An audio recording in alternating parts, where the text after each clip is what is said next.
let me discuss some property of reinforcement bar. Inside bottom graph is showing that your stress strain curve for mild steel. You will find that there is some distinguish between the behavior of mild steel and the HOSD bar. I'll discuss all these things. So here in the stress we have plotted in the right vertical axis and strain we have plotted in the horizontal axis. So if you plot the stress strain curve for the mild steel, you will get this type of graph. So here A basically it is showing here proportional limit. See, in that definition of Young modulus, I have defined that in the up to which the stress and strain is proportional is called the proportional limit. So up to a point, that line is coming a straight line, that A is called a proportional limit. So once you apply more force to the bar, if you apply more tensile force in the bar, then the stress will reach to the B, and that B point is called the yield stress. Basically what will happen at this point B, yielding of the material will start. Basically at this point material will have a permanent deformation. So basically the difference between your elastic limit and yield limit is that in the elastic limit, if you release the load, suppose you try to pull that steel bar, and if you release the load, what will be in the if you apply the load up to limit A, then the rod will come to its original position because it's in the elastic range. But if you apply more load, then it will reach to the B point, and at the B point there will be some sort of permanent deformation. It cannot come back to the original position. That B point is basically you call the yield stress, or even the upper yield point. Now if you continue the loading, in that case what will happen, that you will find the upper yield point the material is so that lower yield point the C point. And if you continue loading, what will happen, you will find that when the material reaches the C point, there will be deformation, large deformation without much changing in the load. So here this CD line will be straight. The C is called basically lower yield point. So once the material reaches the lower yield point, there will be some deformation, large deformation without changing much load. That is called basically plastic. So in the concrete also you learn the term plastic. Plastic is basically in which it can deform easily. Okay, so in fresh concrete is called the plastic concrete because fresh concrete can be deformed easily. Here also, that when the mild steel basically reach the point C, in that point if you apply small load, or if you keep the load constant, in that case also that material will deform largely. It is a large deformation. That is basically this CD point is called the plastic deformation. At this point, basically what will happen, you will find that there will be necking in the bar. So if you see the bar, and at some point there will be some necking. The necking in the, you can see that above figure.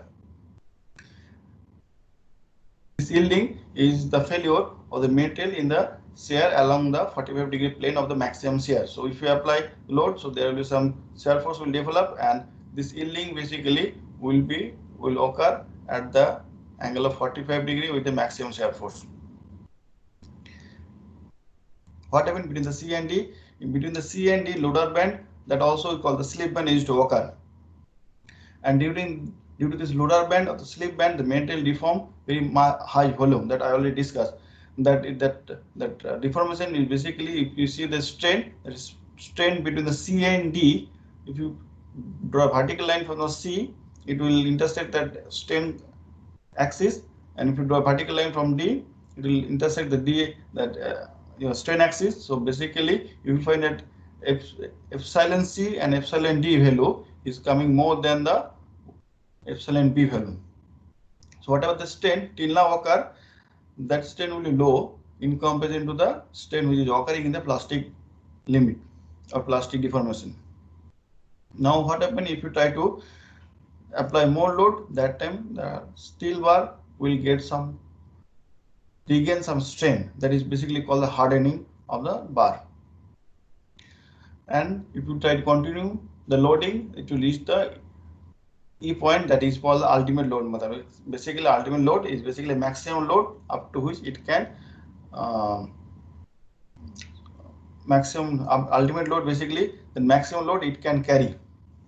E point is basically the maximum load which it can carry. Now if you continue loading, it will reach to the point F, where the basically there will be final failure of the bar. There will be two part of the bar. Now here two curve, one is the DEF curve and one is the DF dash curve. So DEF curve basically is coming when you consider the initial area. Suppose you measure the area at the beginning and you are keeping that constant throughout the testing. In that case, you will get the graph DEF. But if you measure the area, or you can say actual area, so while if you try to pull it, the diameter also will try to get reduced. If you measure the reduced diameter every time, then and if you plot the stress strain curve, in that case you will get the graph of df dash. That is called the true stress, or you can say true stress strain diagram. So these are the property of your mild steel. Basically here, if you it is easy for you to get your Young modulus, because initial portion is coming as a straight line, so it is very easy for you to get the Young modulus. The Young modulus is coming in the range of 200 GPa, that I will discuss. Now if you see the what is the basic difference between the mild steel and other steel or HYSD bar, basically you will find that in the concrete design we're normally using three type of steel. One is the Fe250 mild steel bar, Fe415 bar and Fe500 bar. Okay. Now basic difference between the mild steel or Fe250 bar and the Fe415 and Fe500 bar is that in case of HYSD bar, high strength bar, high HYSD high yield strength bar, basically do not show any yield point. Okay, so here from the graph you can see that if you plot it, so the bottom one graph is for the Fe250, second one is the Fe415 and next is the Fe500. Since it do not show any yield point, in that case it is very difficult to get the yield strength. Now what happens if you do not get definite yield point for this high yield strength reform bar? In that case, basically we refer to the proof stress. We refer to try to find what is the proof stress for this HOSD bar. Proof stress is basically nothing but a reference stress which causes a small but permanent deformation in the bar. This also is called the offset yield stress. This proof stress is defined basically as a stress which is needed to produce 0.2% of plastic deformations. So what happened? What we used to do, since this proof stress is also is called that offset yield stress, we try to draw an offset which is coming parallel to your proportional limit, or you can see Young modulus, initial straight line. So this graph basically offset yield straight line basically draw, which is parallel to the proportional limit graph, or you can say the linear portion of the stress strain curve. So if you draw an offset of it, and you have to see at which point it is intersecting, from there we can try to find what is the yield value. So now for the steel, basically there can be different grade of steel, but most commonly Fe250, Fe415 and Fe500 are used. Though it is a different grade of steel, but Young modulus or modulus of elasticity is coming same for all the material. It is coming nearly 200 GPa. So if you conduct test for mild steel, if you conduct test for HOSD bar, Fe415 or Fe500, all the cases will find that Young modulus or modulus of elasticity is coming nearly 200 GPa. So see here Fe415 and Fe500 is basically nothing but what is the yield strength of that. Fe415 shows that yield strength Fe 415 Newton per millimeter square, and for the 500 it shows as your yield strength of 500 Newton per millimeter square. If you want to know what more about this mild steel and HOSD bar, you can go to the IS code of IS 432 or IS 1786.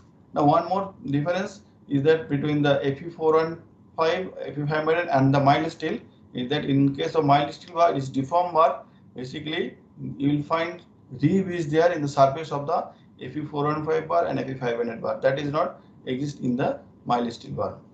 This is the basic difference, physical difference you can see, and you can identify whether this is mild steel or your HOSD bar. First thing is that if you read this there, it basically will indicate it is the HOSD bar. For mild steel, you don't have any reeve. Another thing is that you have to do testing. From the testing, you can see what is the your yield value is coming. What is your yield value of this your Fe415? What is the yield value or 500 and Fe250? From that also you can judge what is the grade of the steel. Now till now we have discussed about what we are getting by conducting some experiment on the mild steel or by doing some tensile test on HOSD bar. Now for the design purpose, what IS code recommend we will see. Here you will find that IS code use one factor of safety, that value is 1.15. So what it is saying? It is saying that if we assume that factor of safety of 1.15, okay, that time that basically yield strength is coming 0.87 Fy, that indicate that whatever the yield value is coming through the experiment, you can use 87% of it. Okay, so initially we are idealizing it. Initially we are assuming that material will we are limiting the strength of that steel till yield strength, not the ultimate strength. So if you conduct test, so initially from the graph you can find that material is reaching yield strength at point B, but it can carry more load. It has some capacity to carry more load till point E. You can say ultimate load point, a maximum load carrying capacity, but IS code is limiting that value. It is saying okay, you use up to yield strength, and then also he is using one factor of safety, that is 1.15. So whatever the yield strength value you are getting, it is saying that you do one thing, you just assume 87% of the yield strength and you use it for your design purpose.